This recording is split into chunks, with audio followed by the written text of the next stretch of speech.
Buenas tardes a todas y a todos. Les damos la bienvenida a esta presentación pública de la tesis de doctorado del estudiante Álvaro Ricardo Gómez Murillo. Es una tesis titulada Muiscas de Bosa, un pueblo indígena originario de Bogotá. Álvaro Ricardo es magíster en Ciencias Sociales con mención en Antropología de la Facultad Latinoamericana de Ciencias Sociales Flaxo y en este momento pues ya está a punto de graduarse como doctor en Ciencias Sociales, en Ciencias Humanas y Sociales de la Universidad Nacional de Colombia.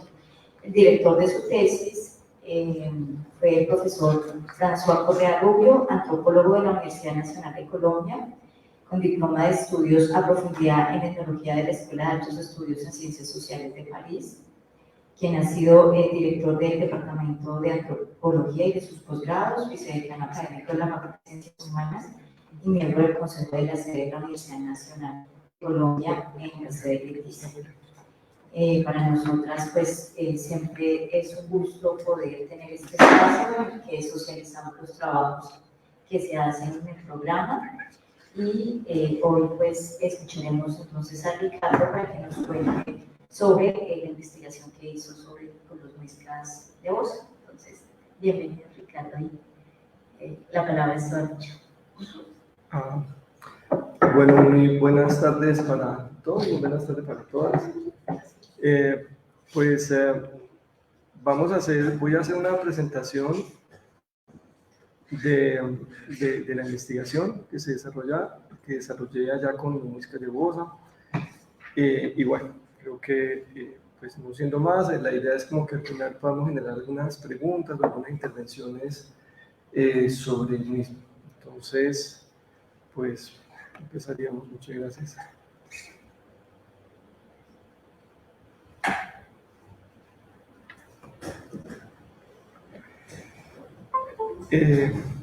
Bueno, ustedes están viendo acá pues una imagen. Esta fotografía es una fotografía que la tomé el 11 de agosto del 2016 a propósito de una consulta previa que se desarrolló con los muiscas en Bosa. Entonces, pues, en primer lugar, esta movilización salió del Museo del Oro y llegó a la Plaza Bolívar y básicamente tuvo un objetivo. Como está aquí en la pancarta de los mayores, de los sabedores que acompañaron ese día, que eran más o menos 150 personas, y había autoridades y líderes de diferentes cabildos muiscas, no solo de Bogotá, en Suba, sino de los cabildos muiscas y resguardos hoy en día que hay en la sabana de Bogotá. Estaba gente de Chía, de Cota y de Esquilé en ese momento. Entonces, es la primera consulta previa que se realiza en un contexto urbano en Colombia. Por supuesto, la primera en Bogotá, y versó sobre el plan parcial en el descanso. Entonces, pues básicamente un plan parcial es un instrumento mediante el cual se organiza la planificación del espacio en las ciudades. Y aquí hay una serie de definiciones a partir del decreto del 77, pero en lo fundamental lo que entendemos por un plan parcial es que las tierras, digamos, del distrito, en general del Estado, son públicas, y la forma de intervenirlas en términos de planeación es generando pues, planes parciales, y en ellos, pues básicamente, en este caso el distrito oferta unas tierras que le pertenecen, y unas empresas privadas presentan unas propuestas constructoras, y finalmente hay unos acuerdos y se llega a la realización de las mismas. Entonces,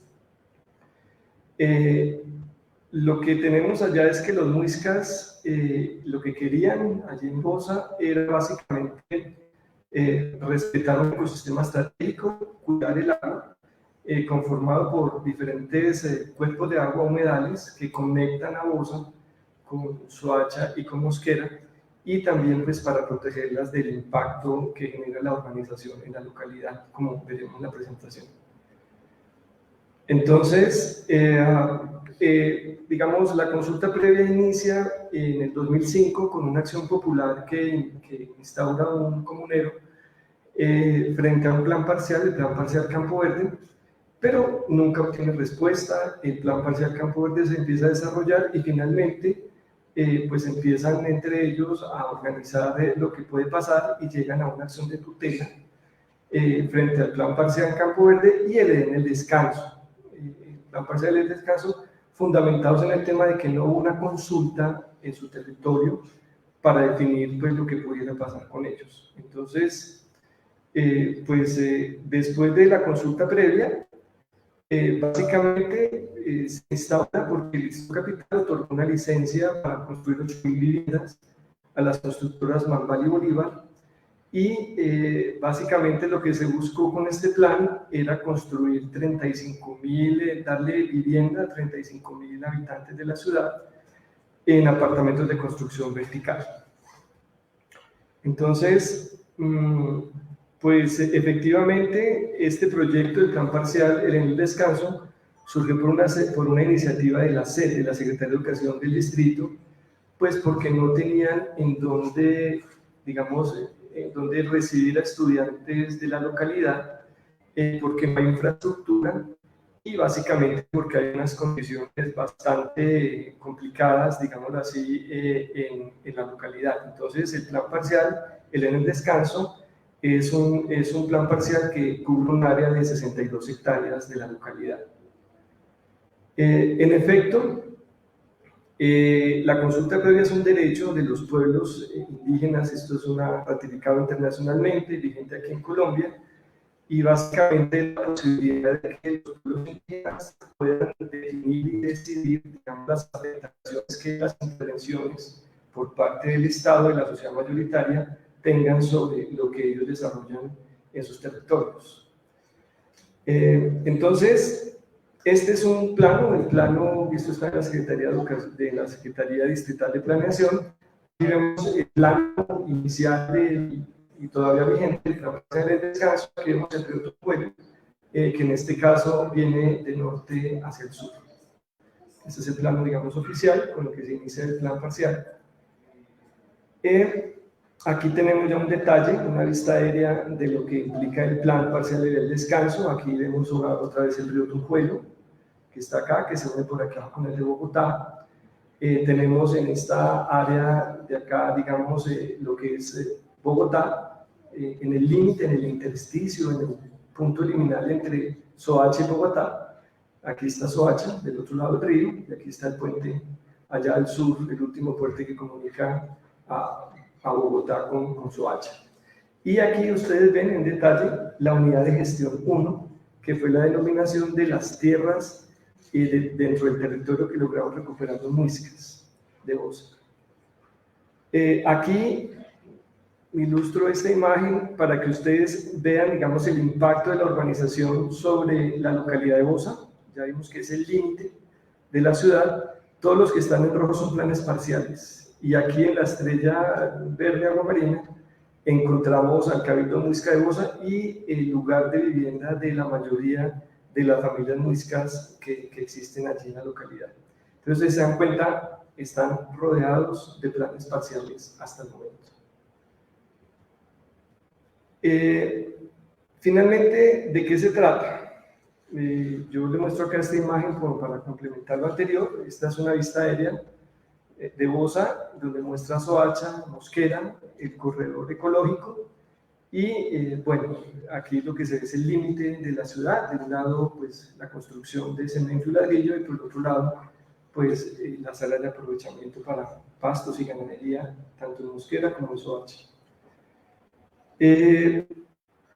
Especialmente el año 2001, el Ministerio del Interior, digamos, confirma que se debe hacer una consulta previa y evidencia que hay una presencia, registra que hay una presencia del Cabildo Muisca de Bosa.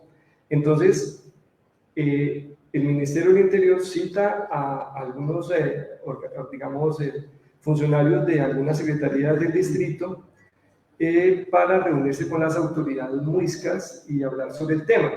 Pero empezó muy mal, empezó tan mal que solamente hubo desacuerdos y en menos de 2 años de mutuos desacuerdos, finalmente el distrito presenta un valor sobre el uso del suelo con el cual quieren comprar los territorios, las tierras a los indígenas, y pues ellos finalmente no aceptan esas condiciones. Para ellos lo fundamental no era el valor del metro de la tierra, sino lo que iba a pasar con ellos. Entonces, ¿qué pasó después de que no llegaron a un acuerdo?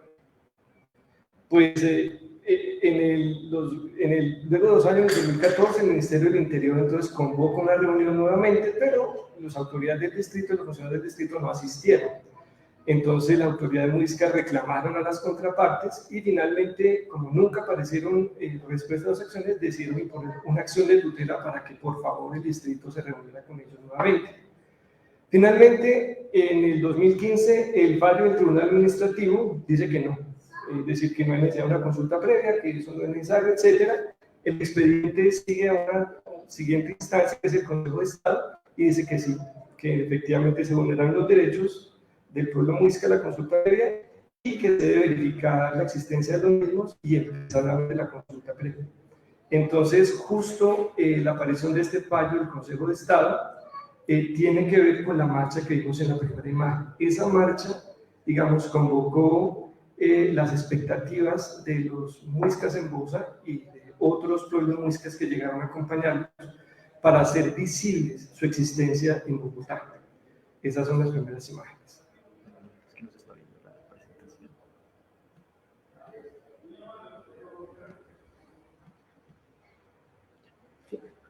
Listo, es como que había un problema técnico, o sea, ¿nadie vio nada aquí para atrás?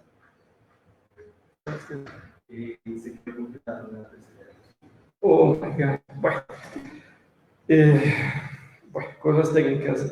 Bueno, bien para los que estamos acá en vivo y en directo. Qué pena, un fallo técnico rápidamente. Lo que estamos diciendo hasta acá es que una iniciativa de consulta previa que se suspendió porque los funcionarios del distrito no llegaron, los municipales llegaron hasta el Consejo de Estado, marcharon y finalmente se reinicia la consulta previa en el 2016. Entonces, efectivamente, pues no tengo aquí unos temas técnicos.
No sé qué hacer porque esta parte es la clave para lo que voy a decir después. No creo que sí, o sea, sí que pasar hasta la tercera diapositiva. Porque la tercera. Que sería antes volver a pasar ahí rápido porque si no, así todo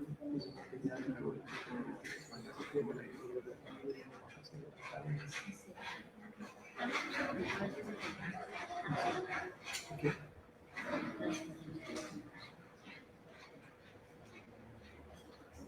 Es que sí.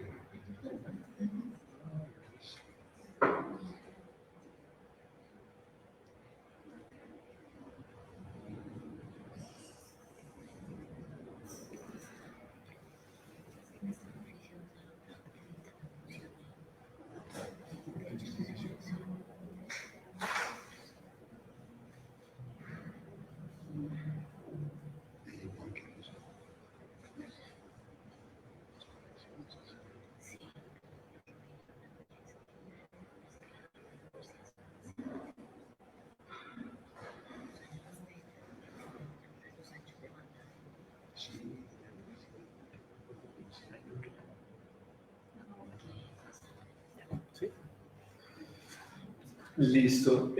Muchas gracias, Sebastián. Ya creo que superamos los temas técnicos. Bueno, yo lo que voy a hacer es rápidamente, como creo que, no sé si me estaban escuchando, no, voy a ir rápidamente por lo anterior, como para retomar el tema.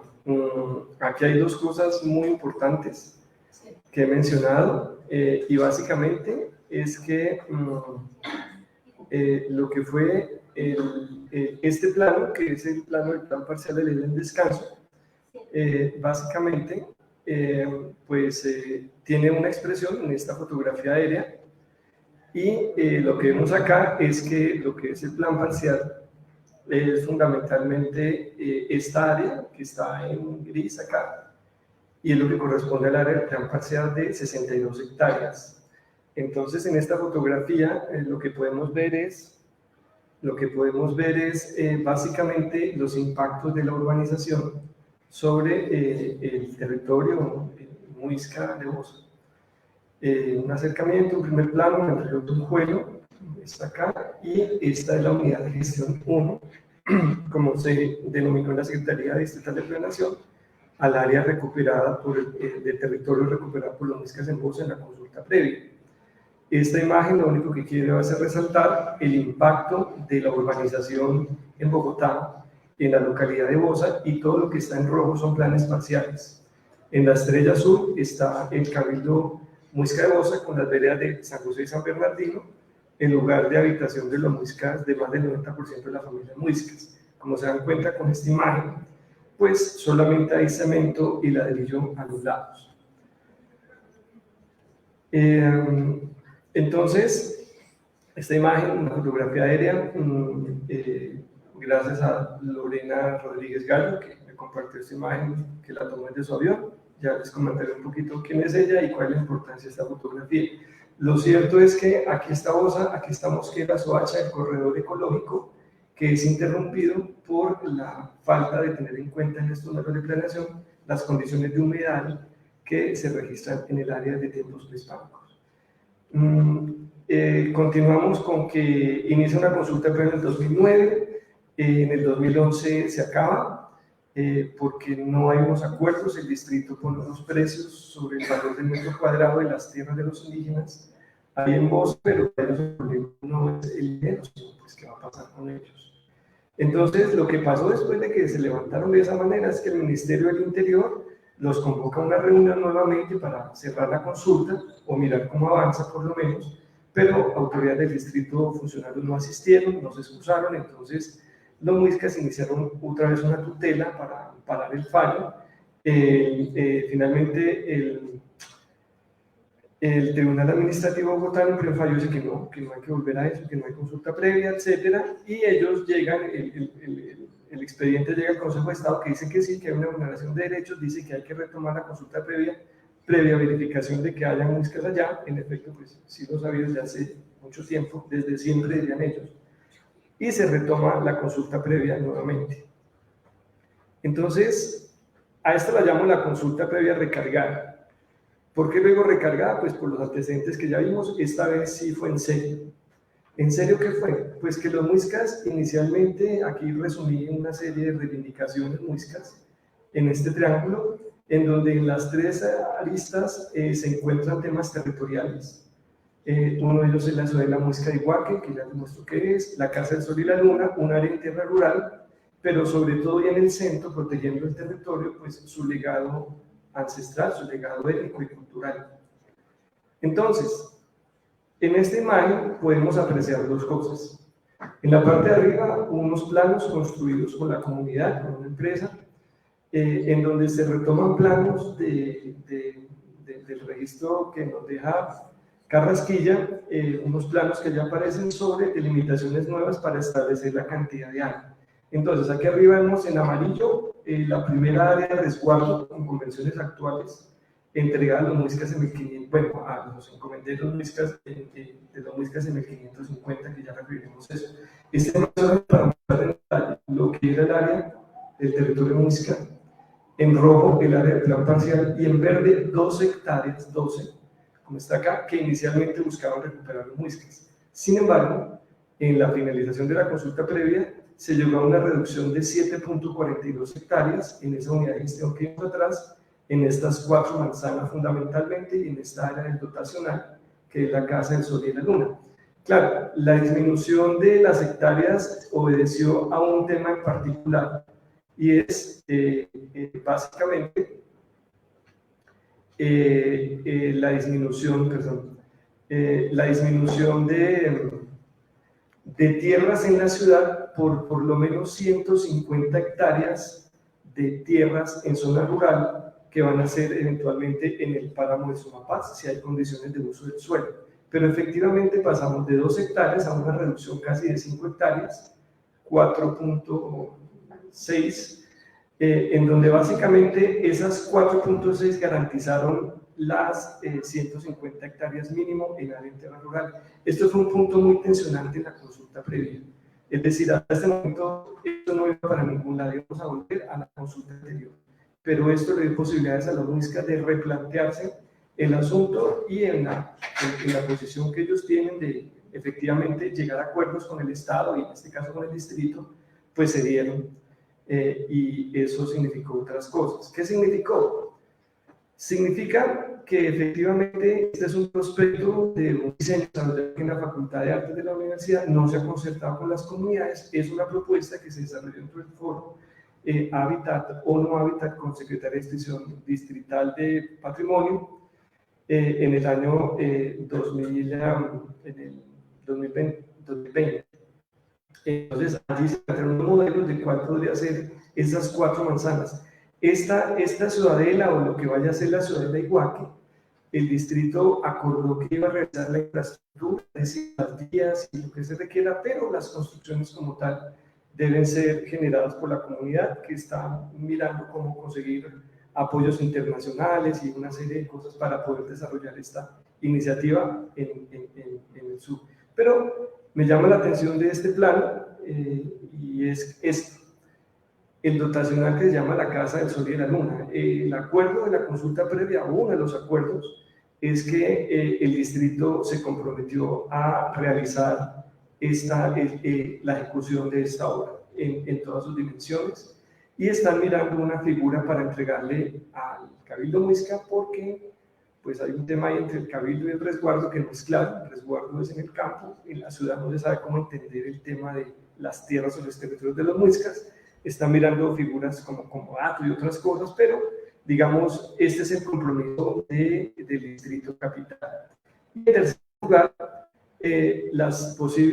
una posible área en la zona rural de Sumapaz que tiene por lo menos 150 hectáreas. Entonces, aquí está el decreto 046 que presenta 28 artículos que contienen el conjunto de las reivindicaciones presentadas por el pueblo Muisca de Bosa, pero que hasta el momento se han desarrollado muy poco. Hasta el momento han desarrollado parte del plan de vida, están desarrollando un trabajo sobre la salud propia con la Secretaría de Salud Distrital, están desarrollando una propuesta de educación propia de los estantillos que han venido manejando, pero hay unos acuerdos enormes y lo pueden consultar, esto está en la página de la Alcaldía Mayor. Entonces, lo que tenemos hasta acá es un conjunto de reivindicaciones de unas familias muiscas que logran demostrar su existencia y las razones por las cuales lanzan un grito para seguir perviviendo y desarrollan todo un entramado jurídico, pero que es sociojurídico, hay muchas tensiones sociales detrás de todo esto que vimos acá. Fueron más de 150 reuniones técnicas a las cuales pues también pude acompañar muchas de ellas. Allí se discutieron muchas cosas, pero finalmente el radar de fondo es, o sea, esta consulta previa nos sirve en esta investigación para entender pues que los muiscas están aquí y que esas reivindicaciones son legítimas y son ciertas. Entonces, pues, pero ¿cómo así? O sea, ¿de qué manera es que estos muiscas son los muiscas de ahora? Y a partir de eso empiezo a desarrollar mi investigación acompañando estos procesos y otros de la mano con diferentes autores. Entonces, ahora sí, la investigación. Bueno, esto ya es un avance en la investigación, pero este es el radar. Vamos, en lo fundamental, a entender una cosa. Primero, lo que está aquí arriba es básicamente quiénes son los muiscas. Y estos son como los fragmentos históricos que uno puede recoger. Este tema de los muiscas de Bosa es tan contemporáneo que necesariamente necesita lecturas contemporáneas. Claro, ya hay algunas, pero algunas que puedan fundamentar el siglo de la identidad, o sea, el ejercicio político y su identidad en este contexto. Y bueno, pues, ¿quiénes son los muiscas? Entonces, vamos a mirar un poco qué nos dice la historia. Y cuando vamos a hacer la historia lo que nos dice, básicamente, desde Gamboa, es que los muiscas son una creación de los españoles y la dominación colonial.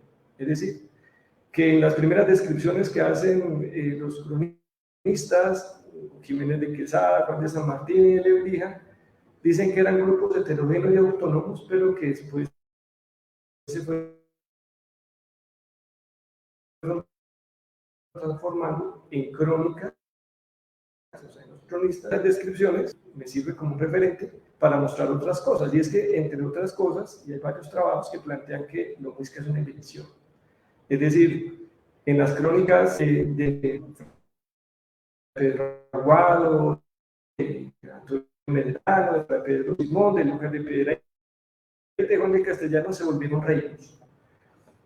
Es decir, eso es lo que dice Gamboa. Y básicamente, pues el problema es que de estas representaciones de los muiscas en la época colonial, cuando llega el periodo republicano, a partir de lo que Anderson nos llama las comunidades imaginadas y el patriotismo criollo que también desarrolla Gamboa, pues entonces reproducimos una serie de cosas que eventualmente nos dicen quiénes son muiscas y siguen enseñando en los colegios con libros de texto como si fueran cipas y saques, pero aquí lo que nos dice Gamboa es que no, que eso fue una invención colonial. Entonces llega el periodo republicano y tenemos aquí un mapa. Este mapa es de los archivos de Juan Carrasquilla y Botero.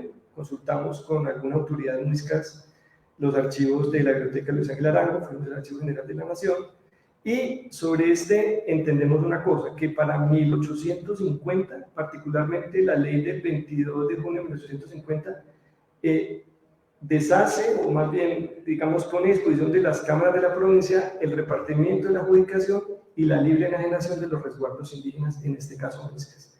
Es decir, estas porciones de tierra que eventualmente la historia podía leer porque existían como resguardos y leer a su interior, desaparece el territorio muisca, mientras que efectivamente Bogotá viene creciendo, que es la imagen que está aquí a la derecha. Entonces Bogotá crece, desaparecen las áreas de resguardo de los indígenas muiscas en la sabana, y aquí en el caso particular de Bosa, pues en Bogotá también. Entonces, ¿qué pasa?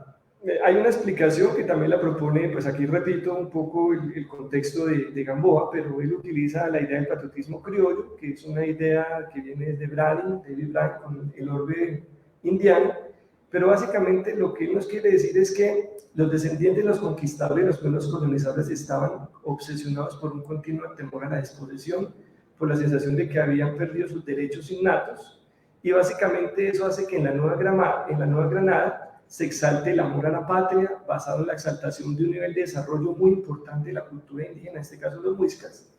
Y esto ocurrió sobre la base de la ocupación de los territorios de los pueblos muiscas, sobre los cuales asentó buena parte de la ilustrada criolla en la ciudad de Santa Fe, Bogotá. Entonces, en el siglo XIX, nos dice Guarín, hubo un hecho muy interesante, y es que se elaboró una historia nacional basada en un pasado lejano que no tenía representaciones, finalmente en la élite criolla, que eran pues ilustrados de la ilustración, y básicamente se generaron relatos como este que está en el Museo Arqueológico de Sogamoso, en donde hay una estatua de Sogamoso, se dice que es un sumo sacerdote de la nación de los bogotáes, célebre cacique que hubiera nacido entre los griegos y los romanos, hubiera logrado un honor impresionante, y que además de eso estaba acostumbrado a que lo miraran como el hombre más poderoso, y etcétera, y que se sentía más orgulloso de que lo llamaran, dice por aquí abajo, de que lo llamaran Alonso que Sogamoso. Es decir, siguiendo ese relato de la invención de los muiscas, pues esto no tiene asidero sino en las crónicas, pero no sabemos de dónde salieron eso. Eso, digamos, está muy desarrollado en la tesis, porque son muchos argumentos los que van acá, pero básicamente es esto. Es decir, basan los fundamentos del Estado-Nación o de las urgentes naciones desde el periodo republicano en ideas pues, que son tomadas de los cronistas que no se saben de dónde salieron. Algunos datos. En la revisión que hicimos sobre el tema histórico, encontramos que las tierras del cacique Techotiba, o sea, así llamaron al cacique allá, el cacique Techotiba estaba en Techo, en Fontibón, en Bosa, bueno, en localidades y barrios de Bogotá actual, y nos dicen en primer lugar que sobrevivientes, o sea, hubo una reorganización de los resguardos porque se redujo la población indígena. Básicamente empieza a aparecer, digamos, el poblado de Bosa, pero está asociado a Soacha en los registros históricos, y básicamente la población indígena se redujo de 21.000, se redujo en 1788 a 21.500 indígenas frente a 56.000 de otros que ya, digamos, proceso de mestizaje. Ojo, estos 21.532 son los indígenas de toda Bogotá, que incluyen a los de Suba, a los de Fontibón, etcétera, etcétera. Encontramos también en los registros coloniales y republicanos la referencia a apellidos. Cantor, Chitatsuga, Díaz de Lozada, Chitatsuga Espinosa, Pitatá, Fontiva, Garibello, que son todos apellidos recientes que los muiscas siguen utilizando allá en Bosa, y se le agregan otros de Páramo, un trabajo en 1994, como son Tunjo, Neuta, Chihuazuque, Urobao, es decir, esta investigación nos permite entender que en los registros históricos existían unas familias con unos apellidos y pues que esas familias se mantuvieron desde la colonia y los procesos republicanos hasta ahora. Básicamente, en 1770, la cédula real de Carlos III prohibió el uso de las lenguas muiscas, entonces ya las lenguas muiscas dejan de oírse. Eso lo desarrolla sobre todo Mónica Terrin, pero eso está en la tesis, pero básicamente solamente se empezó a escuchar el español. Pero sobre todo, que se disuelven los resguardos en 1850, y en esa época Bosa contaba con 470 indígenas, incluido la parcialidad de Suba, o sea, de Suba. Eran 470 indígenas. En el momento en que desaparecen los resguardos, desaparece el registro histórico de los muiscas. Es decir, después de que desaparece el resguardo, que nos permite leerlo a quienes están allá adentro, desaparecen también las categorías para entender a los muiscas que estaban ahí. Desaparecen, sencillamente ya no hay ninguna otra mención a los muiscas. Ok. Con eso en mente, llegamos a un límite, y es el límite de algunos relatos de lo que nos puede contar la historia. Entonces, para mirar ese pasado, pues le preguntamos a otras disciplinas de las ciencias sociales, pues, ¿qué más puede haber ahí? Y entonces tuvimos un acercamiento hacia las piezas arqueológicas y algunos datos del pasado, que también tienen una información muy importante de los muiscas. Esto es clave decirlo ahorita, pero es que sobre los muiscas hay cualquier cantidad de información, más que sobre cualquier otro pueblo indígena en la historia. Entonces eso facilitó un poco la revisión bibliográfica pues sobre ellos. Entonces, ¿qué nos dicen? Aquí lo que yo hice fue agrupar, digamos, los periodos muisca tardío, colonial y republicano, básicamente porque es el momento de la llegada de los españoles aquí a la sabana, y básicamente, pues lo que yo encuentro en la arqueología es que hay un registro efectivamente de lo tardío y lo colonial, y lo republicano en un trabajo desarrollado en el Santuario de los Grandes, en la UPTC Tunja, por Elena Pradilla, y ella muestra que siguieron enterrando hasta el siglo XVIII a los muiscas de la manera en que lo venían haciendo en la datación arqueológica siglos, sino por lo menos 500 años atrás. Es decir, hubo una continuidad en la ocupación y en las prácticas culturales alrededor de los rituales de la muerte que se evidencian arqueológicamente.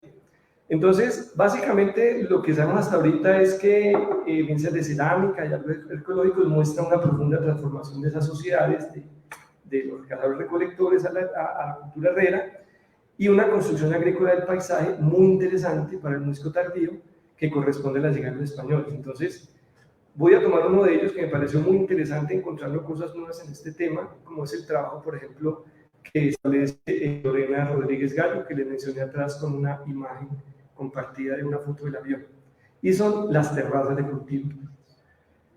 Esta es una representación de los trabajos de Lorena Gallo que hace Garzón y Flores en el año 2021, pero más o menos lo que muestra esto es como el uso del paisaje de las sociedades muiscas y herreras porque estos camellones arqueológicamente, de acuerdo a Brodel, pueden tener más de 2.500 años. Es decir, no fue que los españoles llegaron, eso era nuevo, llevaba por lo menos 2.500 años el aprovechamiento del ecosistema por parte de los muiscas con el conocimiento que durante el tiempo ganaron sobre el territorio. Esta es una escena que podría ser una escena típica de lo que pudieron haber visto los conquistadores de la sabana. Entonces, traigo esta imagen porque es muy interesante. ¿Por qué? Porque efectivamente la fotointerpretación que hace, digamos, Lorena, es que ella muestra con evidencias arqueológicas que hubo presencia de camellones en Bosa. Esta es el área que yo recreo acá, en este hexágono azul. Y es que básicamente la primera denominación la encontramos en Fray Pedro Aguado, que la llamó camellones. Y efectivamente se refieren estos camellones en diferentes investigaciones arqueológicas. Entonces, ¿qué tenemos hasta acá? Pues que en Bosa también había camellones a la llegada de los españoles. Sin embargo, por ejemplo, hasta 1767 existió el camellón de la Filomena, cerca de Fontibón, y se siguió utilizando para cultivar maíz hasta 1767. Y en esta fotografía, que es una fotografía en un recorrido que hicimos por el territorio, con compañeros, autoridades allá muiscas y jóvenes, etcétera, es lo que a la izquierda llamaríamos pues unos surcos, pero básicamente estos surcos eran el lugar de cultivo de los muiscas de Bosa. Como ustedes ven, esto ya no existe, esto ya no existe, esto ya está construido totalmente y a su alrededor pues las otras conjuntos residenciales. Esto ya es una cosa del pasado. Entonces, ¿qué podemos llegar a entender de acá? Primero, que eran sociedades complejas, tan complejas que inclusive la arqueología muestra que no hubo una diferenciación enorme entre las tumbas y los ajuares funerarios que encontraron para promover que eran sociedades muy diferenciadas, es decir, que no había élite, dice la que venía en 2019, no había élite de los muiscas. Y eso ya lo habíamos expuesto antes, que son sociedades más igualitarias, ¿no? Ya lo sabemos. En segundo lugar, pues que prácticas arqueológicas se mantuvieron hasta el siglo XIX respecto a los rituales de enterramiento en el cercado en el cercado grande de los santuarios en tumba. Y una investigación reciente en arqueología desarrollada por Pedro Argüello en 2016 es lo que hace es irse al Valle del Tena, donde supuestamente las fuentes de los cronistas decían que abastecían de comida a los ejércitos de los saques del Pasco para la guerra contra el saque, etc. Y en la investigación que él hace, utilizando unas técnicas muy recientes, evidencia que efectivamente ahí no había microverticalidad serrana, planteada por Oder en dúo y desarrollada por Murra también. Es decir, no había una producción de comida extensiva que alimentara ejércitos de muiscas. Es decir, que la arqueología dice, en este caso, pues que lo que dicen las crónicas, pues tampoco es cierto. Nos encontramos con lo que ya hemos dicho en la historia. Muy bien, después de llegar a estas dos, digamos, fuentes, digamos así, las disciplinas de las ciencias sociales, pues entonces quiero seguir entendiendo, bueno, y finalmente entonces, estos muiscas de Bosa, ¿qué? O sea, ¿de dónde vienen? ¿De dónde es que están ahí? ¿Cómo es que llegan acá? Y pues para eso me voy a la antropología. Y la antropología, por el contrario, presenta unas versiones muy interesantes sobre estos muiscas contemporáneos, algunas mucho más interesantes que otras, que son a las que me voy a referir en la investigación. ¿Qué quiero decir con esto? Pues efectivamente, como ni la historia ni las evidencias del pasado, la arqueología, etcétera, nos ayudan a entender quiénes son, pues entonces miremos la antropología. Y por ejemplo, nos encontramos con una expresión muy interesante planteada aquí por el profesor François Correa en 2016, en donde dice que básicamente el cambio de las condiciones de vida de los muiscas de la llegada de los españoles imposibilitó las condiciones para mantener los medios que garanticen su propia reproducción, así como la recuperación de aquellos que les fueron arrebatados. Al final, en la cita, en la conclusión final, voy a mostrar que eventualmente sí hay chance, sí ha pasado algo de lo que aquí parecía no pasar. Es decir, estos pueblos indígenas, el pueblo muisca de Bosa, son pueblos originarios reconocidos por el Estado colombiano que, como vimos, perdieron todas las condiciones de poder seguir existiendo en las condiciones que lo hacían desde la llegada de los españoles. Tomemos la imagen de esa representación de los camellones y nos damos cuenta de que eso desapareció en poco tiempo. Es decir, se perdieron esas condiciones para garantizar su propia producción y reproducción. En efecto, los muiscas, por otra parte, en todas las investigaciones que hay, llegan hasta el siglo XVIII. Gamboa, Langebeck, todo lo que uno revisa de la arqueología y la historia dice hasta el siglo XVIII, cuando desaparecen los primeros resguardos. Entonces, ¿qué pasó con los muiscas que estaban ahí? O sea, ¿qué pasó? ¿Se desaparecieron? ¿Ya no existieron? ¿Qué pasó? Pues entonces, en el siglo XVIII proponen investigaciones recientes. Estoy hablando de la investigación de Robledo, Clara Robledo, en un doctorado en la Universidad de los Andes. Ella entra a mirar un poco qué pasó en el siglo XVIII después de los resguardos y cómo se conformó la idea de los campesinos ahora. Y entonces ella empieza a hablar de que hay una serie de categorías muy confusas. Básicamente se rescatan aquí dos: la idea de los labradores y los campesinos. Esta tesis también la sostienen otros historiadores como Delgado, una tesis doctoral del Colegio de México. Y básicamente lo que ellos nos muestran es que, digamos, estos muiscas que estaban ahí empezaron a entenderse como labradores y eventualmente después como campesinos. Entonces hay una cita de Moscoso, dice que las leyes de Gran Colombianas ponían énfasis en la transformación y la necesidad de igualar a los indígenas con el resto de la población. Este proceso podía ser puesto en marcha con el cumplimiento de ciertas exigencias que permitieran que en ciertos aspectos el indígena se asimilara al grupo étnico opuesto al blanco mestizo. Es decir, la idea fue refundir esas poquitas eventuales diferencias que existieran en estas poblaciones dentro del gran torrente de la nación. De esa manera, pues, imposible seguir el rastro. ¿Qué pasó con las tierras de resguardo? Pues aquí nos encontramos con que básicamente hubo una eliminación de los sistemas comunitarios, que eran las formas que venían desarrollando los muiscas desde el tiempo prehispánico, y se desarrolló una posición precaria. Se vio que eso no era el ideal de la república, de lo que estaba haciendo. Entonces básicamente se elimina el sistema de poder de los indígenas. Lo expongo de una manera muy gruesa porque hay muchas discusiones, pero lo fundamental esta es como la idea, es decir, lo que sea comunitario, lo que sea de los indígenas, etcétera, eso es precario y toca acabar con eso, de asimilarlo, etcétera, que es un poco la cita de Moscoso. Pero ¿qué pasó ahí? Aparece algo muy interesante, que es uno de los primeros investigaciones sobre el tema muisca, que está en Luis Biesner, ya fallecido, pero su obra sobre las instituciones muisca en el resguardo de Cota, lo que muestra es que efectivamente después de la disolución de las tierras de resguardo en 1876, unos líderes, 3 personas, compraron parte de la tierra de esos resguardos que eran de ellos, pero que después de la disolución pues fueron puestas en remate y eventualmente priorizaron dar a los indígenas, y ellos compraron las tierras que no eran las más buenas, es decir, las que no estaban en la parte plana, sino las que estaban en la zona de montaña. Este trabajo de Biesner del 87 lo que muestra es que las ideas de la organización comunitaria siguieron existiendo en Cota hasta el punto en que el cabildo, que siguió funcionando allí, básicamente buscaba propender por ayudar a los más pobres, a los que habían perdido territorios, a los que estaban en una condición mucho más complicada que el resto. Y esta es un poco la ayuda que aparece. Sin embargo, estos relatos aparecen también en Chía y en Sesquilé, en donde abuelos y abuelas compraron parte de la tierra, etcétera, etcétera. Y que hasta donde pude constatar en la revisión con las distintas son las áreas de las tierras de resguardos actuales, reconocidas por el Ministerio del Interior a estos pueblos muiscas en la sabana. El que no conocí fue el de Tocancipá, que es un cabildo y resguardo muisca que se fundó el año pasado, como sobre agosto. Entonces aparecen Chía, Sesquilé, Cota, Tocancipá y Suba y Osa en Bogotá. Bueno, la historia es más o menos la misma. Por ejemplo, ¿qué hay en Suba?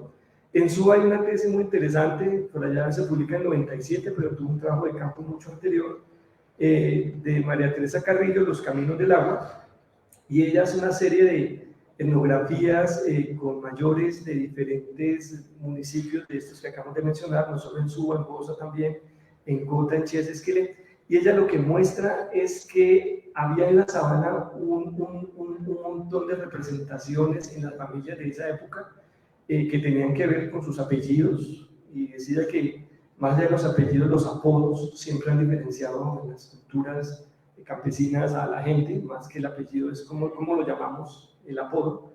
Y eso, por ejemplo, sucedía con festividades que hasta principios del siglo XX duraron, porque hubo un proceso de urbanización muy fuerte también en la localidad subartual.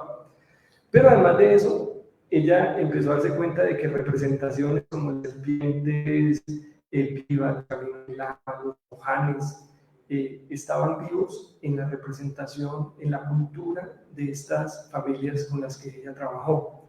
En Bosa, ¿qué encontramos?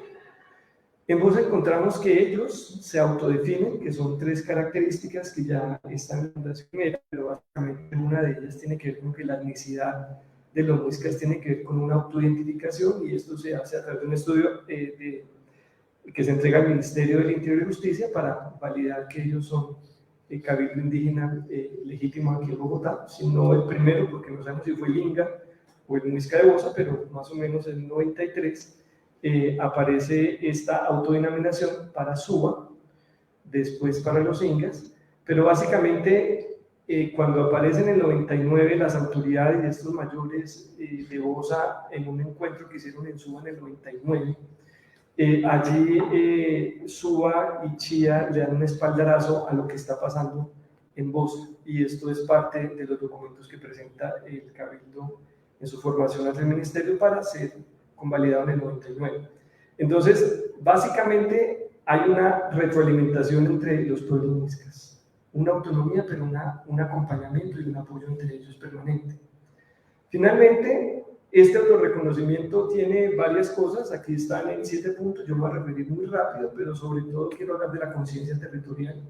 Ellos tienen una vieja historia en el territorio, tienen títulos de propiedad, los apellidos vienen desde hace rato, tienen prácticas, tienen relaciones familiares, se reconocen con apodos, se reconocen con apellidos, y tienen una lectura diferentísima de cualquier bogotano, porque siempre han estado ahí. Se han transformado, pero siempre han estado ahí. Entonces, efectivamente, un problema que tienen los muiscas, que es parte de las conclusiones, es que el impacto de la ciudad ha sido, digamos, muy duro respecto a la organización comunitaria, es decir, hay unos procesos de fragmentación muy fuertes, pero inclusive, pues ellos han demostrado que es posible.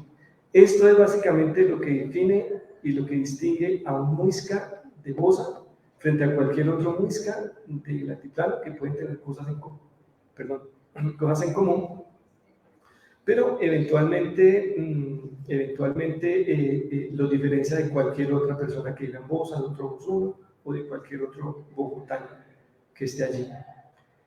Los clanes familiares. Este mapa se construyó a partir de unos talleres realizados con los mayores. Esta información fue compartida por William Garibello, una autoridad del Cabildo.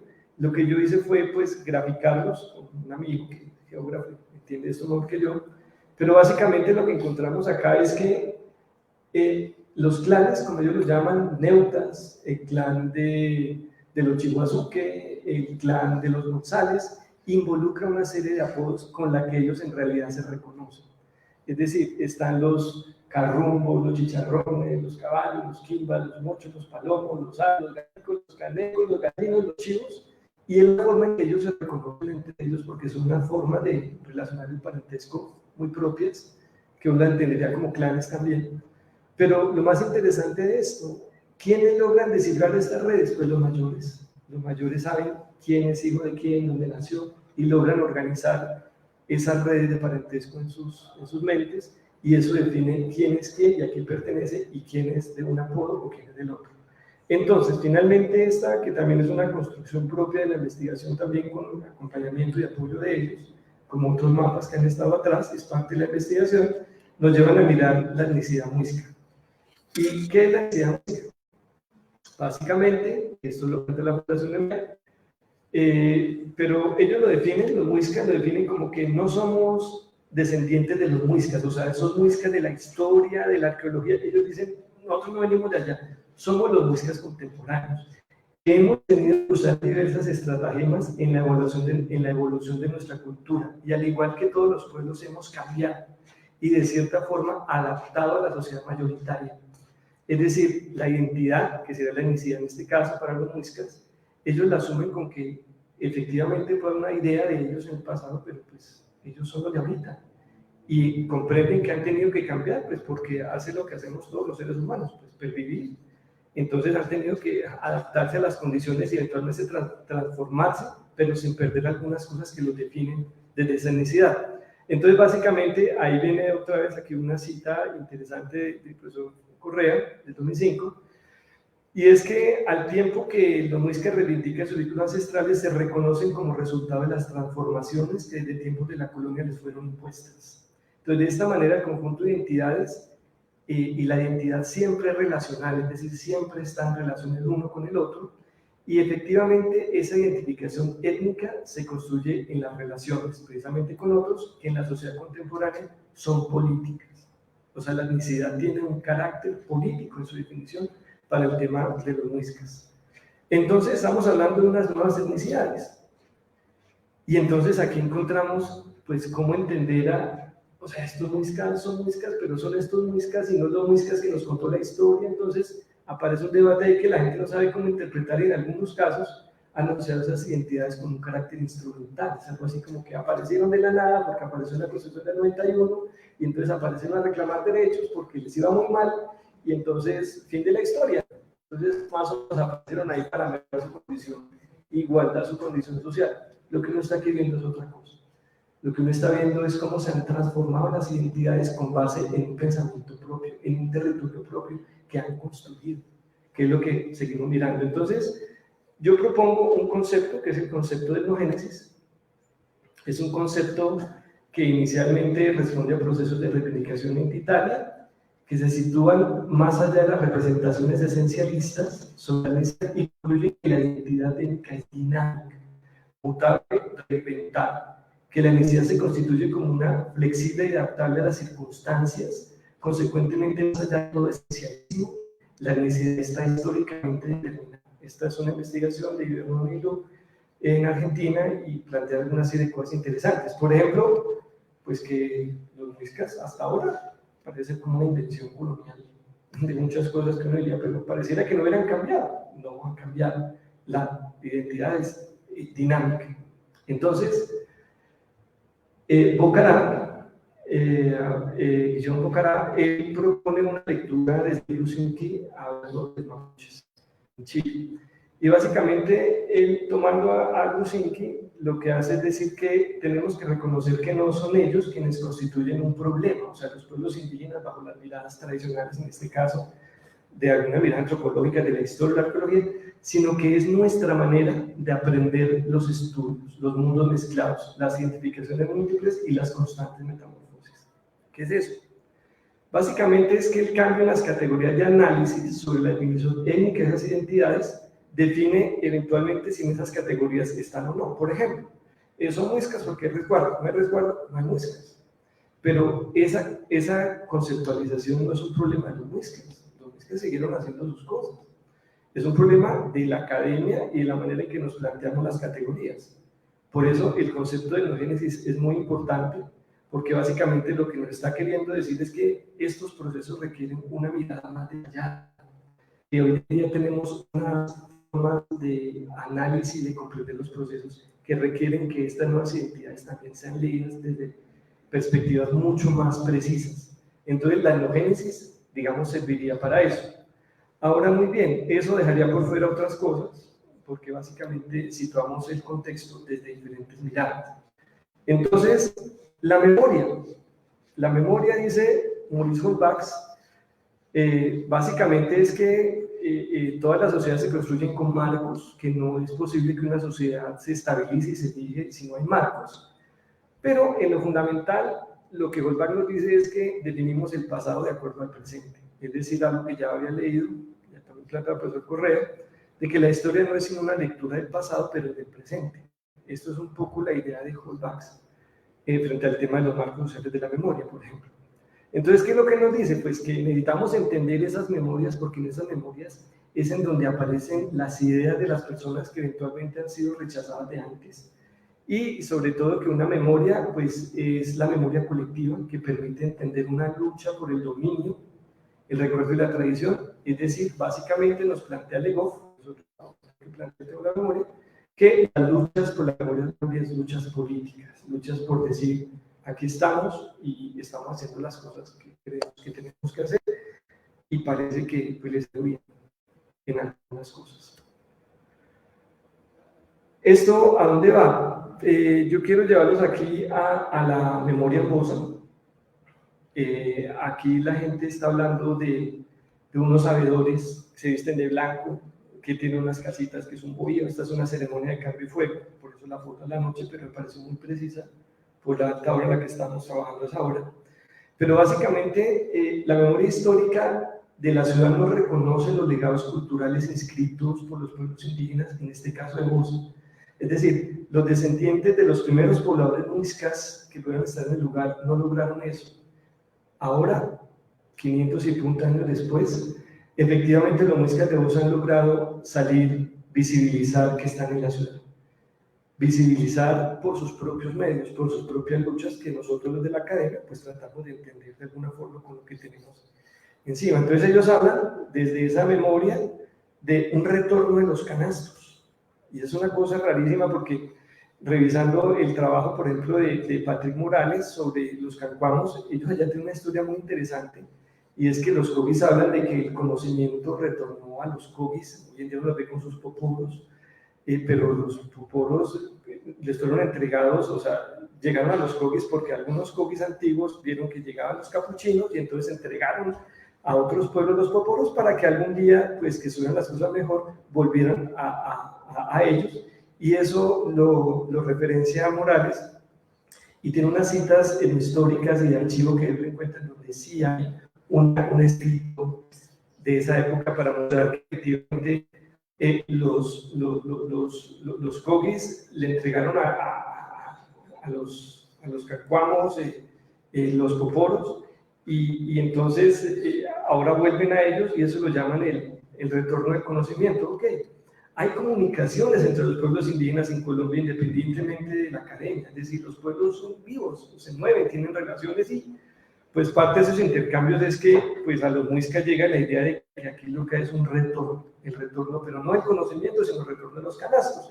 Y ellos básicamente lo explican como que en ese mismo relato de los cogis, pues que las cosas estaban tan mal con los muiscas que ellos entregaron los poporos, entregaron el tabaco a pueblos, en este caso al pueblo Huigua en la Sierra Nevada y a los Huitoto del Amazonas. Y que después de eso, o sea, el seguimiento de eso que no está acá desarrollado, es que en el Jardín Botánico en Bogotá se encuentra, y entonces viene un reconocimiento, y entonces viene otra vez los poporos con los huiguas, que visitan a los huiguas en la Sierra Nevada de Santa Marta por lo menos 2 veces, los sabedores muiscas de Bosa y otras personas. Y hay una relación cercana con Ray Lifore, que es un mayor huitoto que les trae el tabaco, la osca y el ambí y la coca, etcétera. Es decir, en estos relatos del retorno de los canastos es una apropiación actual de una forma de explicar por qué son así. Hay una parte acá que es un desarrollo muy grande, es el desarrollo de Christian Roth sobre la idea de que hay que ser diferentes para ser modernos, que se inauguró en la Constitución del 91, los músicas también, las personas correspondemos a lo que el Estado también desarrolla, entonces pues toca ser diferentes para ser modernos, y no es solamente ser diferentes hacia afuera, hacia el interior, como está acá, es que este es un relato de un sabedor en Bosa, dice, para ellos estos poporos son herramientas que nos ayudan a descubrir lo nuestro, que en ese caminar debemos aprender a descubrir lo que es nuestro, debemos aprender a tener ese conocimiento, pero todavía no hace falta aprender mucho desde la parte de la espiritualidad, de las medicinas, del sanar, desde la ancestralidad. Es decir, son conscientes de que están recuperando cosas. Y no es que pretendan ser cogis o muiscas, cogis o huitotos, no quieren ser muiscas, están utilizando algo que para ellos era de ellos, para poder encontrarse otra vez en ese espacio de la ancestralidad. Aquí vamos a pasar a la otra presentación.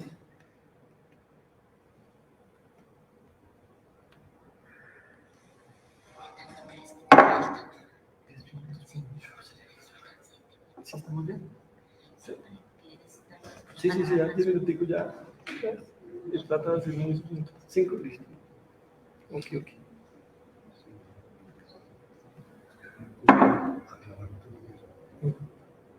Muchas gracias. Entonces, otros autores han referido a la música contemporánea como una invención de tradición, siguiendo los postulados de Hobsbawm y Ranger, en donde dice que más o menos lo que hay es un proceso de formalización y ritualización caracterizado por la referencia al pasado, que lo que busca es imponer una repetición. Entonces, los muiscas de Bosa están inventándose una tradición y no. Resulta que, revisando un poquito más en detalle el concepto de sus autores, para el caso muisca, nos encontramos con que, en realidad, esta cita está aquí en inglés, qué pena, no la traduzco, creo que se entiende. Ellos hacen un trabajo después, en el año 93, donde revisitan el concepto de invención de tradición, me refiero a Ranger, y Ranger dice, vean, es que no todo es invención de tradición, o sea, no es que tú la gente ande inventando aquí, no.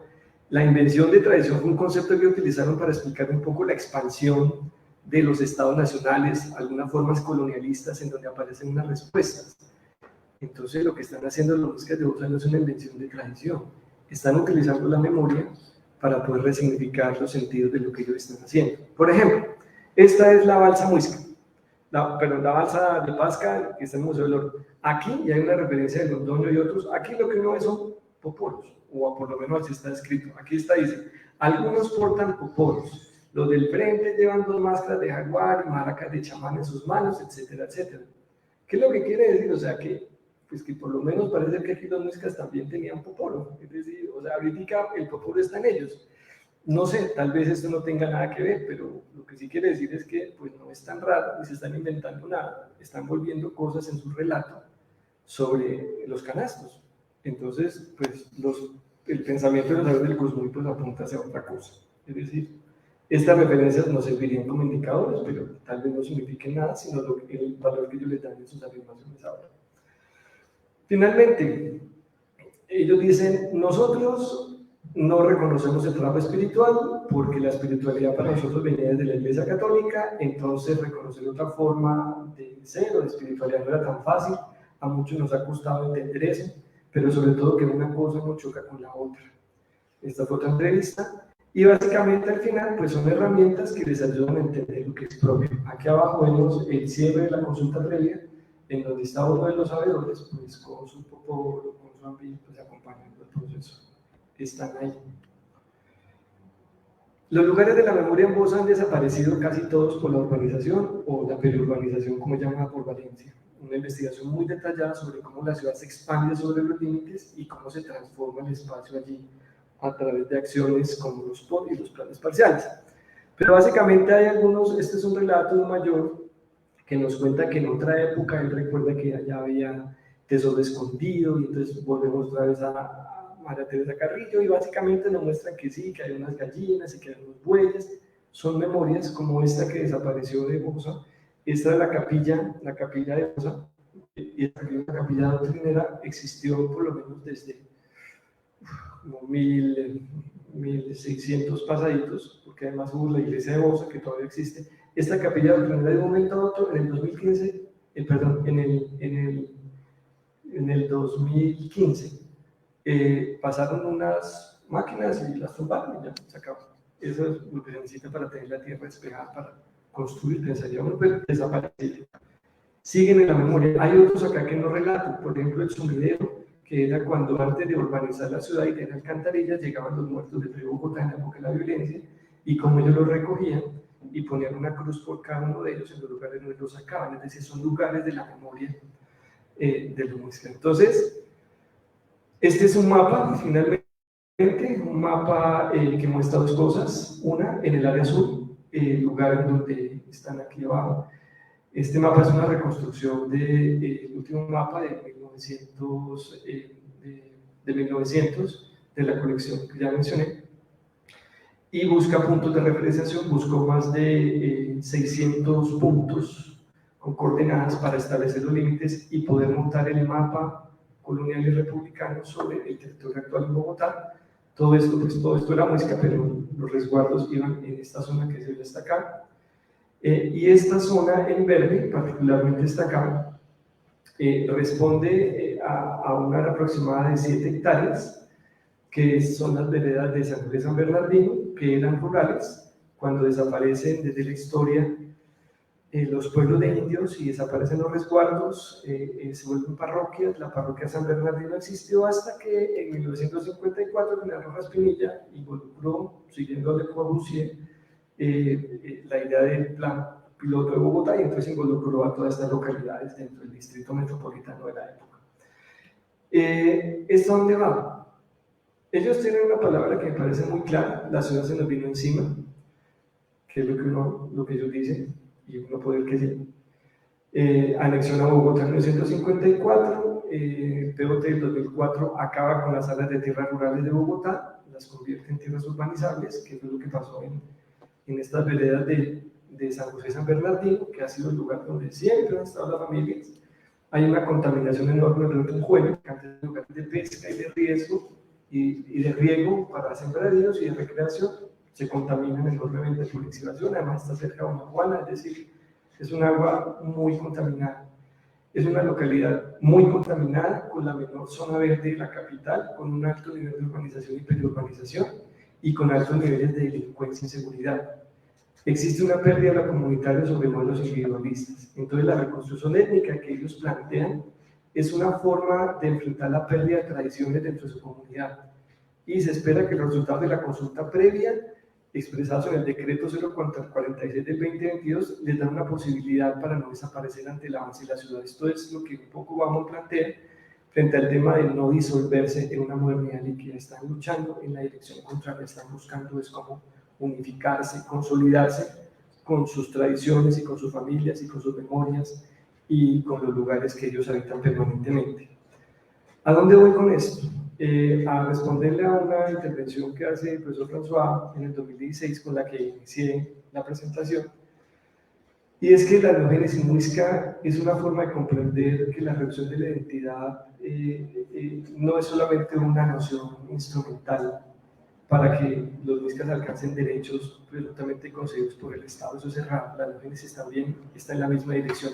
Muestra, por el contrario, que con la consulta previa adelantada por este pueblo originario de Bogotá es posible mantener los medios de garantizar su propia reproducción, así como la recuperación de aquellos que le fueron arrebatados y que son indispensables para garantizar la producción como sociedades y culturas autónomas.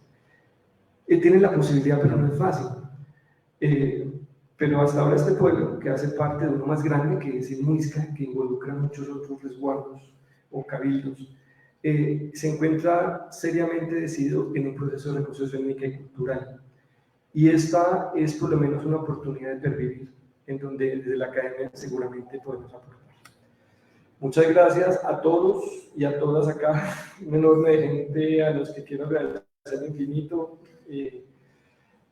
François, Fabián Sanabria en su momento, Olga Restrepo. No fue fácil salir adelante con esta idea de investigación, pero finalmente se pudo hacer. A gente afuera, a Carlos Martínez, a Elena Caicedo, quien me dio esta propuesta en su momento y alimentó con algunas ideas, sobre todo a la gente del Común de Bosa, a la familia Neuta, a los Garibello, a la beca de conciencias que me permitió hacer este doctorado. Y básicamente mi respeto más grande a los muiscas de Bosa, porque después de pasar un largo tiempo con ellos allá en diferentes idas y venidas, es muy complicado comprender las situaciones tan difíciles que existen en la localidad. Eso lo entendió el distrito cuando en la consulta previa tuvieron que ir allá y terminar la consulta previa ya en el 2019. No se aguantaba el dolor, les parecía lo que pasaba, porque esa es parte de una Bogotá indígena que, digamos, estamos reconociendo con el fallo de la consulta previa. Muchas gracias.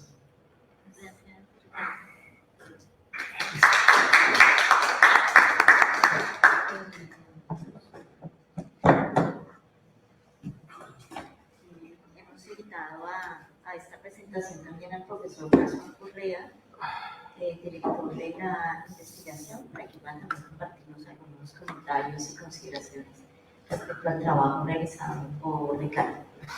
Adelante, profesor.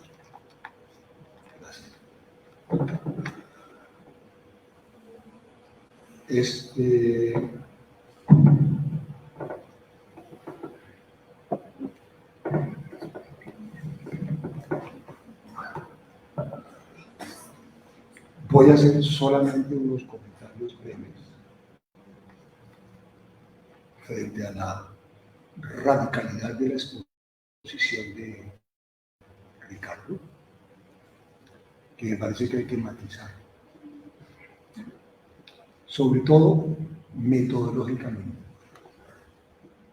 no solamente con respecto a los datos, de la información que se recoge y el análisis que hay que hacer de él, sino por otra parte, efectivamente, de la orientación y lo que se quiere extraer de esa información.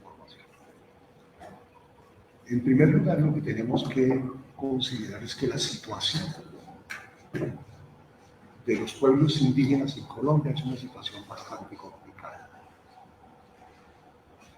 Es una lucha, no solamente por la pervivencia de sus sociedades y culturas, sino por otra parte es una lucha por su participación en eso.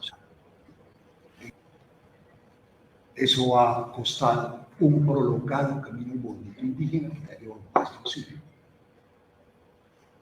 en el cual eventualmente, efectivamente, han participado los muiscas. El proceso reciente de los muiscas, de estos muiscas que tenemos que seguir llamando así por lo pronto, yo creo que la homogeneidad que eventualmente se ha atribuido a esa denominación es complicada. Es complicada en el siglo IX, en el año 1000 a.C., en el 2000 a.C., es complicada actualmente y es complicada en la Colombia. Es una generalización que efectivamente construimos con unos cuantos criterios, con unos cuantos rasgos que permiten eventualmente comunicar. Pero frecuentemente más son las diferencias.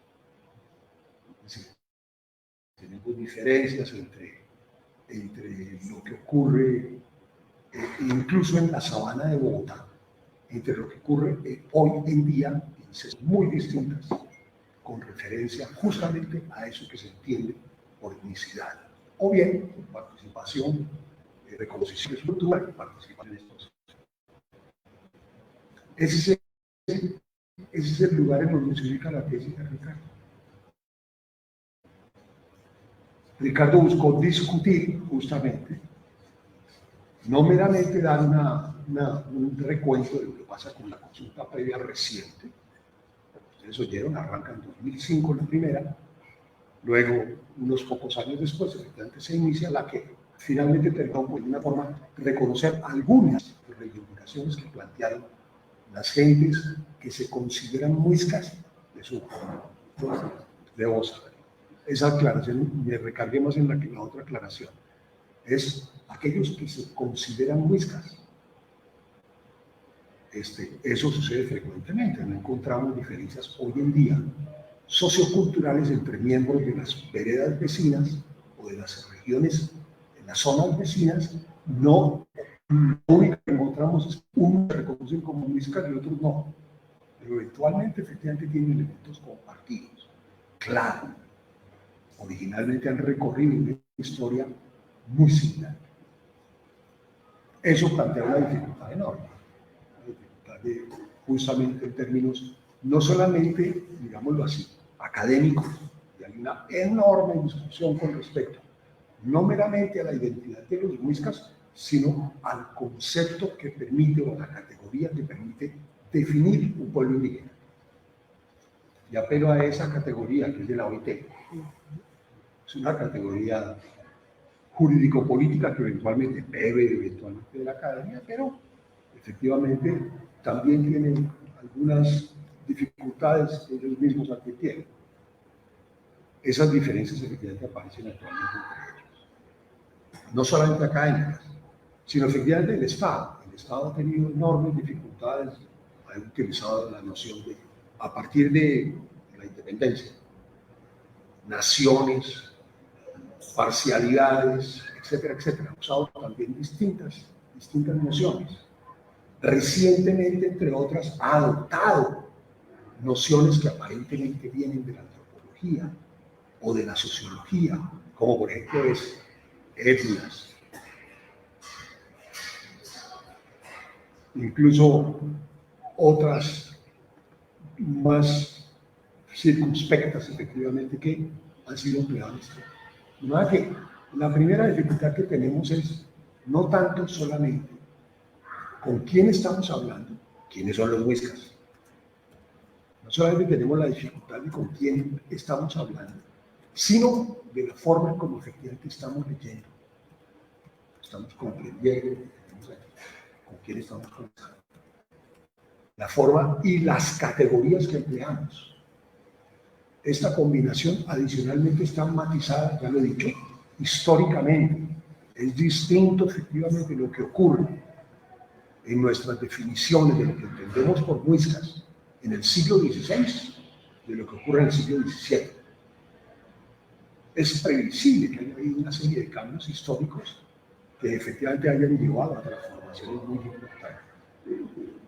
Consecuentemente, es una advertencia general sobre las dificultades que de alguna manera me encuentro, que he encontrado yo mismo al hacer análisis sobre la situación de los pueblos que llaman Muiscas, que hemos llamado Muiscas, particularmente en el altiplano de la sabana de Bogotá. Yo efectivamente trabajé con los Muiscas de Sesquile, Cota y China para obtener el reconocimiento como Muiscas, lo que ya en principio era una paradoja, ¿cierto? Que el Estado lo reconociera como Muiscas, a los que se reivindicaban Muiscas, que lo reconociera, eso ya era una paradoja y había que demostrarlo para entrar efectivamente en el camino de los derechos reconocidos por el Estado. ¿Sí? Tenían que ser Muiscas para tener derechos específicos, los que estaban reclamando, y de ahí en adelante efectivamente arranca su camino político. Y incluso en estos tres hay diferencias efectivamente particularmente expresadas entre ellos mismos, entre lo que significa la gente que se reconoce como Muisca de Cota y la gente que se reconoce como Muisca de Sesquile. Eso aparece también en el trabajo de Ricardo. La diferencia suma con respecto a estos otros que están una diferencia prominente, y es que Suba está en la ciudad de Bogotá. Y esto ha planteado otra dificultad adicional, digamos, la otra gran dificultad en la cual pretendió responder el trabajo de Ricardo, y es los indígenas que se hallan en la ciudad y cómo reconocer los derechos que reclaman.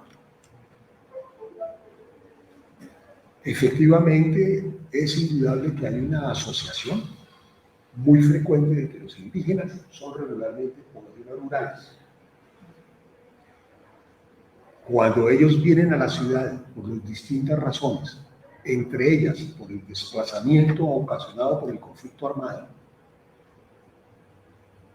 a estudiar en la universidad, a eventualmente vivir en la ciudad, plantean una dificultad en el reconocimiento de los derechos que tradicionalmente se han, desde hace algún tiempo, reconocido para los indígenas del país.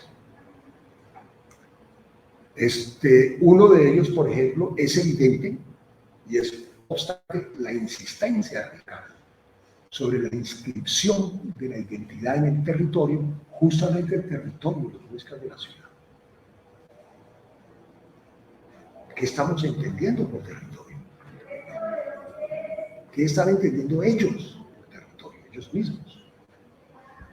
¿Qué entienden ellos mismos por identidad? Eso es muy importante, efectivamente, dar cuenta de él. No meramente depende ahora de nuestra propia lectura, sino la lectura de estos interlocutores con los que estamos conversando. Y voy a insistir, esa es la que nos interesa. Lo nuestro, efectivamente, tiene unas reglas de trabajo, llamémosla pomposamente trabajo científico, tiene unas reglas y unos procedimientos para alcanzar los resultados. Entre otras, el poder efectivamente expresar lo que la gente dice. Es muy importante, esa es la fuente de nuestra comunicación. Como antropólogos, cuando entramos a la historia, nuestras fuentes son otras, y cuando entramos a la arqueología, otras también diferentes. Los procedimientos son diferentes. Consecuentemente, todas estas dificultades hay que salvar para hacer este tipo de trabajo. A eso se enfrentó la tesis de Ricardo. Consecuentemente, lo que tenemos aquí como resultado es una contribución a la reflexión que hemos venido realizando sobre los muiscas del altiplano. Como dice, hay numerosísimos trabajos, además, no solamente realizados por arqueólogos, realizados eventualmente por arquitectos, por biólogos, por abogados, por estudiantes de ciencia política, a más antropólogos, etcétera, etcétera. Hay una serie de gentes con lecturas, con de alguna forma influencias y lecturas muy diferentes. Es muy importante ponderar. Consecuentemente, lo que ha hecho Ricardo, concluyo, dos cosas. Una primera es justamente enfrentarse a la dificultad de esa definición en la cual él mismo toma partido, ustedes lo escucharon, que no necesariamente, efectivamente,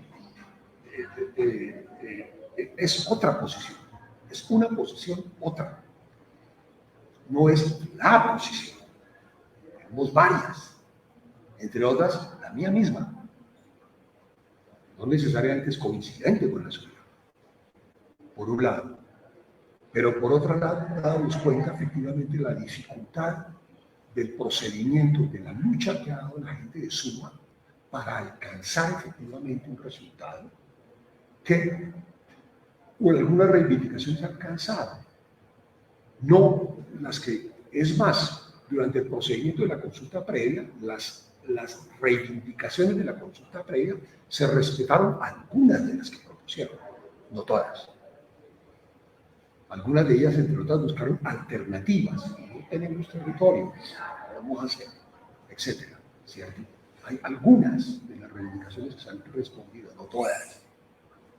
Y eso no depende meramente de que el Estado tenga sino por las condiciones en las cuales es vivir en la ciudad, cuando se puede responder a ellas, por un lado.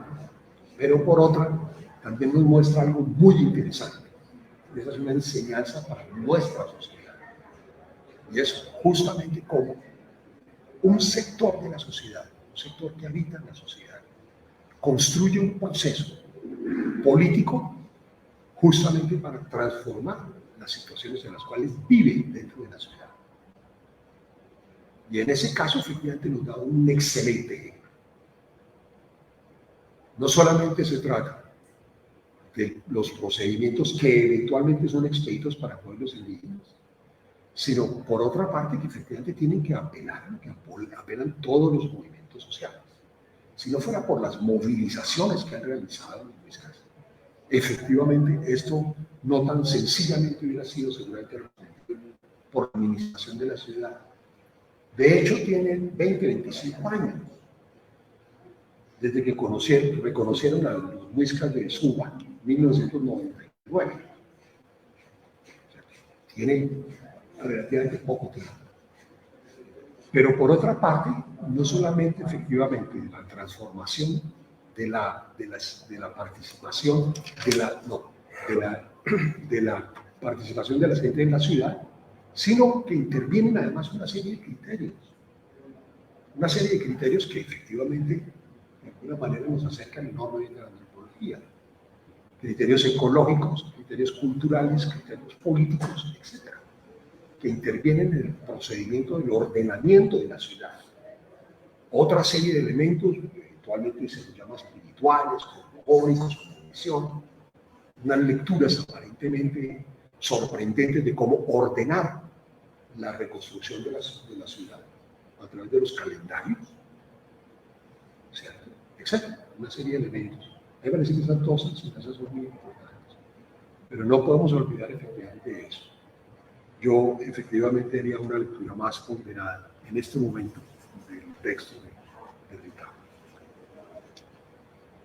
Gracias, profesor François. Tenemos algunas preguntas en línea. Podríamos Y Ricardo, un poco que has suscitado en la presentación. La primera nos dice, no entendí la tesis de la tesis. ¿Cuál es el aporte de este trabajo en el marco de este campo de investigación? Varios autores han trabajado sobre estos procesos en los últimos 20 años y las conclusiones pueden encontrarse en varios de estos textos. Si pueden aclararme el aporte teórico, la contribución de este trabajo sería bien recibida. Y hay una segunda, pero creo que tiene que ver con la primera, entonces la podemos leer y si quieres allí ya tú ves cómo consideras mejor para poder responder las preguntas. La segunda nos dice, no entendí la propuesta en términos empíricos, supongo que hubo entrevistas por algunas citas y hay un trabajo espacial en los mapas. Pero ¿cuál es el aporte de la tesis en términos empíricos? Y yo creería que podemos leer la tercera y le damos la palabra a Ricardo. Ah, ¿y cuál? Santiago está muy inquieto. Sí. En el mismo doctorado hay trabajos interesantes como el de Felipe Cabrera que señalan críticamente la relación entre estos procesos de endogénesis, que es un concepto que difícilmente puede decirse que es un aporte, con el Estado. ¿Hay alguna reflexión sobre el proceso de consulta o relación con el Estado en la conceptualización de la endogénesis de este trabajo? Y la última, me confunde un poco la presentación. Escuchamos casi una obra de fuentes históricas y arqueológicas sobre los muiscas, pero no siento que hayamos escuchado a las personas muiscas.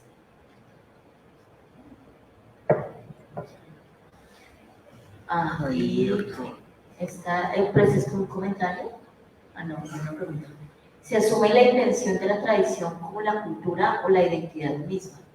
De hecho, a partir de esto es asumir que la identidad está siempre anclada en la tradición y que es legitimada por otros, ya sean documentos o conceptos antropológicos, si bien ser parte de un aparente cuestionamiento de qué es la consulta previa a la que crean los muiscas, incide en la reivindicación de una tradición reinterpretada en la actualidad, no analiza las posibles rupturas que el pueblo muisca con las formas. Gracias. Bueno, yo creo que ya muchas preguntas tenemos. Harto para las respuestas de Ricardo. Bueno, muchas gracias, Santiago, por las preguntas. Fue un gusto leer tu trabajo sobre los seres del agua. Fue bonito ver cómo trabajaste allí con algunas mayoras y todavía se te recuerda por allá en la comunidad cuando uno les pregunta. Frente a lo que te refieres, pues digamos, sí, digamos la presentación de ahorita, la tesis involucró muchas cosas que aquí no se pueden desarrollar, pero básicamente la idea de hablar, digamos, no hubo muchas voces muiscas, pues porque las omití muchas veces para no volverlo como un relato tan etnográfico. Sin embargo, en las reuniones que tuvimos de consulta previa, por ejemplo, esa triada que presenté, digamos, fue bien recibida en la comunidad. Sobre ella se trabajaron allá algunas de las reivindicaciones que efectivamente no aprendieron de todas, negociaron algunas. El tema de un pueblo originario de Bogotá fue una mesa de discusión en la EGO, o en la Secretaría de Planeación con la EGO, porque hablaban de indígenas urbanos y hay una confusión y una confrontación y se planteó la categoría de pueblos originarios que inicialmente retoma la consulta previa. Y hay muchas cosas acá en donde no aparecen las voces y me hubiera gustado que estuvieran mucho más. Al tiempo del trabajo de campo se realizó la consulta previa, entonces en realidad absorbió bastante tiempo. Sin embargo, en la tesis, que en algún momento seguramente se convertirá en un libro también, espero, y en algunos artículos, hay otros relatos, por ejemplo, de Matilde Cobos, relatos, por ejemplo, de Chihuazuques, relatos de algunas personas que inclusive se confrontan con noticias levantadas en esa época en los diarios oficiales. Entonces, en el aporte teórico, ese concepto de etnogénesis digámoslo así, frente al Estado, desde la sentencia contra los muiscas, perdón, por el tema de la prestación del servicio militar en el año 2012, se planteó un concepto que es la reorganización. Es un concepto que, si uno lo mira en detalle, que es lo que está en la tesis. Empieza efectivamente con la ciencia política, con una tesis de Durán, politólogo en la Universidad de los Andes, dirigida por el profesor Roberto Pineda. Y él plantea que hay una lectura instrumental, él lo lee un poco desde la organización política, etcétera, y básicamente empieza con la idea de que es una identidad instrumentalizada que atiende a unos fines del Estado. Efectivamente, a partir de la acción de tutela que interpone el pueblo nación Muisca Chicha, que lo ha estudiado a fondo, otro, bueno, Gómez, se me va el apellido de él ahorita, él muestra que son muiscas que el Estado no ha reconocido y finalmente le dice que para hacer, que no es necesario prestar servicio militar en la construcción jurídica, así no tengan una certificación del Ministerio del Interior, que es un asunto indígenas. Y entonces ahí la misma sentencia le recomienda que mire procesos de reorganización serios, entre comillas, serios, como los que suceden en Suba y en Bozo. Entonces, hay un concepto que es el que ha estado moviéndose, que es la reorganización, que hay un capítulo específico en la tesis dedicado a eso, porque esa idea de reorganización es un poco rara, es decir, es rara en el sentido como de que en algún momento se puede entender que si no es por la Constitución del 91, los muiscas no existen. Cuando lo que yo estoy queriendo mostrar es lo otro, y es que han estado ahí desde siempre, claro, han cambiado las categorías, que requerirían una investigación en cada una de ellas, pero básicamente han estado desde ahí. Entonces, propongo una lectura de la etnogénesis que además tampoco es clara, como tampoco es claro la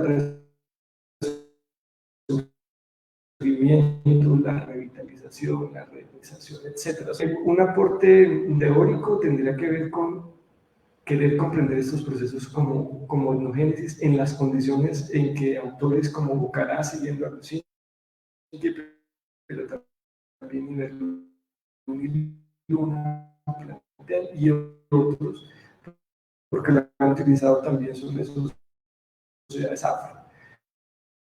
Entonces hay un aporte teórico, es una lectura diferente que eventualmente busque quitar una carga instrumental que ni la misma Corte encuentra, con el que dice que no actúan de mala intención para querer coger recursos del Estado. Eso está en las sentencias de Corte, en la sentencia de la Corte. Pero básicamente es que esa lectura tiene un carácter muy instrumental que además se relaciona con otras cosas, que es un trabajo con los muiscas. Entonces, que básicamente fue, bueno, dijeron ustedes, es una cosa, los Ratapor necesitan la sustentación, usted tiene una antropología colaborativa, la verdad no sé, Santiago, es decir, llegué allí, empecé a trabajar con ellos y me di cuenta de que eso de esa visión instrumental de la identidad no cuadraba cuando miraba las trasnochadas de las personas preguntándoles ahora qué iban a hacer, para dónde iban a coger, y básicamente es que también las cosas han cambiado desde el tiempo en que hiciste el trabajo de campo allí. Digamos, se han fortalecido procesos, los jóvenes han tomado un liderazgo muy importante y eso ha permitido que los mayores tengan un poquito más de otras decisiones. Es un proceso muy dinámico y finalmente está en un proceso de recuperación, Santiago. Es decir, se parte de que hay serios problemas ahí en Bosa que eventualmente pues, tú conociste y apoyaste, seguramente todavía te recuerdan allí el doctor, pero fundamentalmente ha cambiado y las condiciones allá son muy complicadas. Entonces los muiscas están en un proceso de reconstrucción, de hacer que lo que ellos están haciendo es importante, y yo solamente acompañé ese proceso, ayudé en algunas decisiones, en algunas discusiones, nos acompañamos mutuamente para revisar archivos, para discutir a puerta cerrada algunos asuntos de la consulta previa, para retomar otros aspectos, para invitar a algunas personas a trabajar, y básicamente es un proceso, digamos, yo digo de acompañamiento, desde donde yo creo que como academia, y en efecto como hay otras perspectivas de entrada, más que la antropología colaborativa o algunas cosas, sí es algo importante de retomar. Es decir, hay visiones sociológicas sobre los muiscas que no han tenido un solo trabajo de campo. Es decir, son miradas desde el Estado, desde un Estado moderno, que se han construido sin ni siquiera estar allá. Y ese es un aporte de la etnografía. Hasta el punto en que en algún momento el mismo Christian Groh hace un artículo sobre esto y menciona que en Suba los muiscas tienen tierra propia, es decir, no, eso no hay allá, ya quisieran. De hecho, es el único cabildo urbano y es de los únicos, digamos, pueblos muiscas que tiene muy complicado el tema territorial, a diferencia de los otros 4, como el de Tocancipá, que ya tienen resguardos y eventualmente esta recuperación de tierras y de territorio por los muiscas en Bosa. Entonces, muchas gracias. Y Carolina, un gusto saludarte nuevamente, qué bueno saber que estás por ahí. La verdad no entendí la última pregunta porque no sé a qué te refieres con las formas. Las formas, porque es un problema del agua, o sea, no son las formas del agua, pero sí tiene que ver con que los muiscas se reconocen como gente de agua y defienden, y por eso inician una conducta previa defendiendo los humedales, pero no sé a qué formas los muiscas de Bosa. No salía completa la pregunta. Ok, perdón. Aquí está la pregunta. Las formas en que la antropología ha visto la etnicidad y lo indígena, que creo que en este caso no es considerado. Ok. Listo, no, ya la tengo aquí. Sí. Carolina, muy bien. O sea, a lo que se refiere esto es que